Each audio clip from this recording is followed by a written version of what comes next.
大家好，还是我张大刚，今天继续来和大家分享寄生兽。上回我们讲到，新一越过防波堤之后，发现了一个和他一样被局部寄生的人，他叫羽田守，寄生在他身上的生物叫做 Parasite。为了方便，我们后面直接称作 P。当初由于羽田守老好人和优柔寡断的性格，他的妻子和他结婚1年后就离他远去，然后他就去海边哭泣。这时，一只寄生兽盯上了他，那只寄生兽也就是 P， 一下从他的脖子钻了进去，想要侵占他的大脑。但是羽田守在惊恐慌乱中不慎跌入了大海。为了不让羽田守淹死，以致同归于尽， P 放弃侵占羽田守的大脑，选择先救他。于是羽田守就变成了现在这种样子。说起来，羽田守和 P 真的是太般配了，简直就像新一和米奇的关系一样。羽田守给新一说完事情的来龙去脉后，表示能遇到一个跟自己情况类似的人真是太难得了。当然，他也想听一下新一和米奇的故事。新一告诉羽田守，自己不能一直待在这里，得立刻回到医院附近。去了医院附近之后，新一给羽田守讲了他的经历和遭遇。因为羽田守是一个十分感性，看个电影都会哭得稀里哗啦的人，所以他听完新一的话后开始痛哭流涕，觉得新一的遭遇非常悲惨。加上新一又是他遇到的第一个跟自己情况相似的人，于是决定帮助新一。他告诉新一，自己就在附近的旅馆工作，一旦发现了新一说的那个敌人，就会立刻通知新一。当然，能够遇到一个跟自己情况相同的人，新一也是非常高兴的，只是自己心里已经起不了什么波澜了。晚上，米奇把新一叫醒，告诉新一有重要的事情需要告诉他，因为白天的时候当着羽田守的面不方便说。米奇二话不说，先给新一表演了一个分身术，然后告诉新一，当初帮他愈合伤口、修复心脏的时候，自己有一部分细胞分散到新一的身体里面了。由于分裂的太小，他们没有意识，不受控制，所以现在米奇也联系命令不到他们了。他们在新一的身体内部游走，令新一的身体发生了很多变化，比如听觉能力、跳高、跑步能力都显著提高。新一知道后十分震惊，他很害怕自己的大脑也会慢慢被改变，然后成为一个像寄生兽一样没有人类感情的人。毕竟他现在已经开始变化了，作为一个人类，他竟然都已经不会哭泣了。想到这个，新一内心越来越复杂。对了，上次新一跑去防波堤的时候，真树不是为了提醒他而一直跟在他身后吗？不过后来新一一步越过了几米高的防波堤，真树也就自然而然的跟丢了。后来真树找到新一，告诉新一，心里有什么就应该说出来，而不是一个人悲伤还不流眼泪，这样是很让人担心的。然后真树就跑开了。真树能说出这种话，肯定就是对新一有意思了。不过我们的男主新一心里已经有李美了，况且他现在只想为母亲报仇，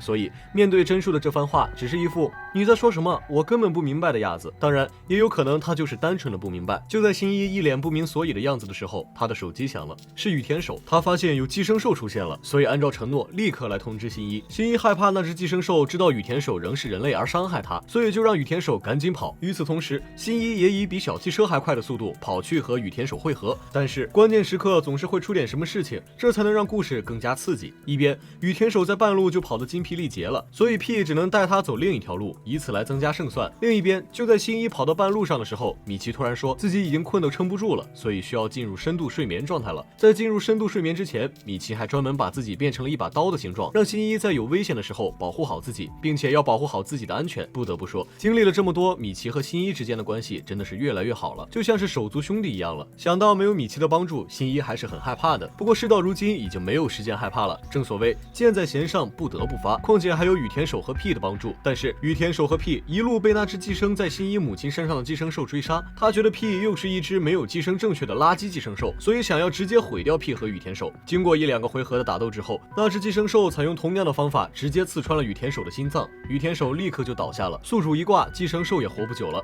而在这时，新一出现了。由于米奇已经沉睡了，所以那只寄生兽对米奇和新一的感应都非常微弱。当新一出现时，那只寄生兽直接震撼一整年，明明早就被自己解决了的人，竟然活着出现在了自己面前。新一看着眼前的寄生兽，不仅跟母亲长得一模一样，甚至连声音都一样，但是他不是母亲，自己的母亲早已被他杀害了。这么想着，新一内心十分痛苦，只想立刻解决掉对方，为母亲报仇。那只寄生兽发现新一右手的寄生兽已经沉睡了，以为新一现在不过是一个区人类，根本对自己造不成任何威胁。但是他没能想到的是，新一其实已经有了超乎常人的能力。战斗的时候，新一不仅能够清楚地看清楚对方的动作，还能迅速躲开对方的攻击。加上新一发现倒在地上的羽田守，更加痛恨眼前的寄生兽，因此战斗力大大增强，招招夺命。几招下来，那只寄生兽已经重伤。就在新一想出最后一招，直接解决掉对方的时候，那只寄生兽用手挡住新一的攻击。新一立刻看到了那手上的伤疤，那是当年母亲为了保护自己不被热油烫伤才留下的伤疤。就这一恍惚，寄生兽就出手给了新一一个重击。就当新一处于劣势的时候，那只寄生兽突然被闪现的刀给灭了。原来是羽田守和屁他们并没有死，还在关键时刻救了新一。原来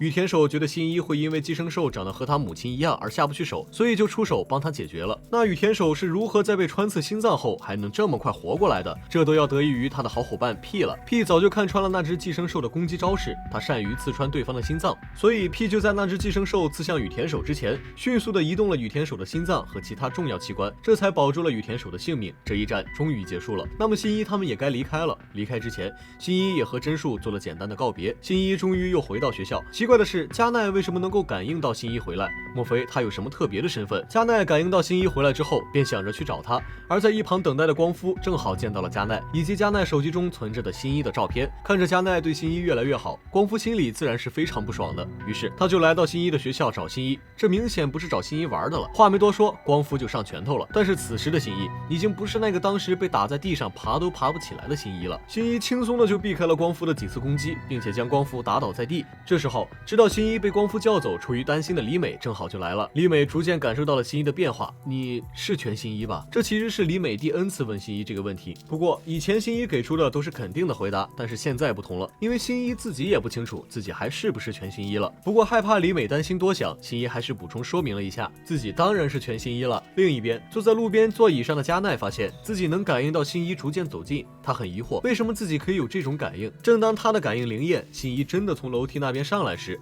加奈却瞬间由激动变得沮丧，因为新一后面紧跟着另一个女孩村野里美。回家后，新一发现父亲又一个人在喝闷酒。母亲的事情发生后，父亲不仅不怎么吃饭，还一直闷在家里喝酒。新一觉得这样下去，父亲的情况也会越来越差的，所以向父亲提出要雇一个保姆。不过新一的父亲似乎也什么都无所谓了，包括新一这个雇保姆的提议。晚上，新一躺在床上，不断的思考自己是不是有了什么心理疾病，自己是不是失去了什么，因为自己已经哭不出来了。不过正在一旁上网学习的米奇只觉得他无畏之极，毕竟寄生兽是不会哭的，所以他很难理解新一此刻内心的感受。自从米奇的细胞在新一全身慢慢扩散开后，新一的各种知觉都变得越来越灵敏了。早上和李美一起上学，新一就能听到来自四面八方的各种声音。当然，当有很大的声音，例如汽车开过时，也会给新一很大的冲击。正走着，新一突然听到远处有求救的声音，于是他立刻跑去寻找。原来是一只小狗，它被汽车撞伤了，虚弱的躺在路中央。由于小狗内脏严重受损，无法修复，所以米奇也无法救它了。因为无法救活小狗，新一觉得很遗憾难过。他抱住小狗坐在公园里。这时李美跟了上来，她看着眼前的新一，更加觉得新一变了。以前的新一总是战战兢兢，但会给人一种很可爱的安心感。现在的新一似乎变得有些冷漠了，这让李美感到十分害怕。不过李美却以为是自己想多了。就在这时，新一抱着的受伤的小狗彻底死掉了。新一直接将死去的小狗扔到了一旁的垃圾桶里，这个行为让李美十分震惊。她觉得死去的小狗非常可怜，新一这样做真的很残忍。但是新一却说，死去的狗就不是狗了，它只是一副肉体。他这样做除了可能会给清洁工增加一些麻烦外，没有任何问题。这个回答让李美很心痛，她觉得以前的新一是不会说出这样的话，做出这样的事情的。接受不了新一变成如今这样的李美，哭着跑开了。李美离开后，新一开始反思自己是不是真的变得奇怪了。他唤醒米奇，问他自己是不是有什么不对。米奇是一只寄生兽，站在他的角度，新一的做法当然没有什么不对，只不过新一现在的做法和以前的他完全不同了。新一现在的做法倒像是米奇的行事风格。听了米奇的话之后，新一若有所思，他将小狗的尸体找出来，并且好好的葬到了一棵大树下。这样的话，小狗的尸体分解后的养分就会被这棵树吸收，它会以另一种方式继续活下去。回到学校之后，李美还是因为新一的做法不想理睬他。新一觉得现在自己再怎么解释，李美也听不进去的，还是过一段时间等李美气消了再说也不迟。就在这时，米奇提醒新一有同类出现了，新一立刻提高了警惕，难不成